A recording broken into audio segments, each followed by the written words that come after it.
बेगाने के शादी में अब्दुल्ला दिवाना असा प्रकार तो दिसतोय। त्यांना कोणी बोलवलं, सासरा म्हणून कदाचित बोलवलं असेल तर नक्की त्यांचा जायचा अधिकार। गटातून निवडून आलेला आहे, मात्र ते आता भाजपमध्ये जाणार किंवा नाही असं संभ्रम। आम्हाला सगळ्यात मोठी अडचण तीच होती की खडसे साहेबांनी मध्यंतरी, आता ते कुठल्या पक्षात आहेत मला असं कळलं की ते दिल्लीला सुद्धा गेले।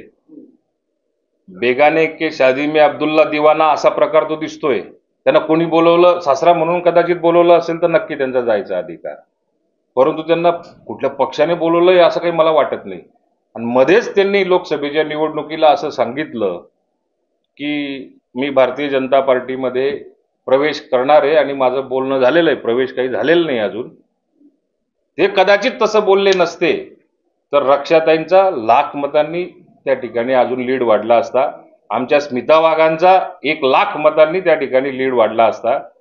आमची हात जोडून विनंती त्यांना असणार आहे की विधानसभेच्या वेळी असं काही बोलू नका।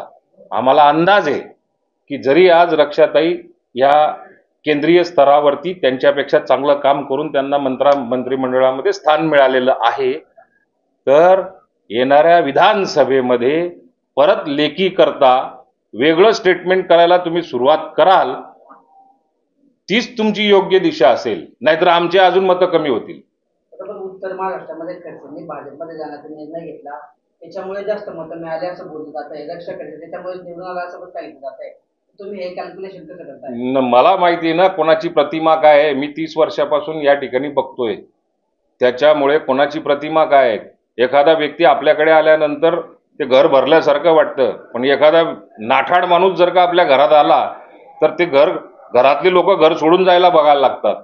म्हणून ज्या पद्धतीने कॅम्पेनिंग आमच्या पक्षाचं चाललं होतं, महायुतीचं चाललं होतं, महायुतीमधल्या प्रत्येक घटकाचं चाललं होतं, त्या कॅम्पेनिंगमध्ये याच्यामध्ये आपल्याकडे असं म्हटलं जातं खीरमध्ये मुया घाला ना काम, तसा त्यांनी तो प्रकार घाला होता।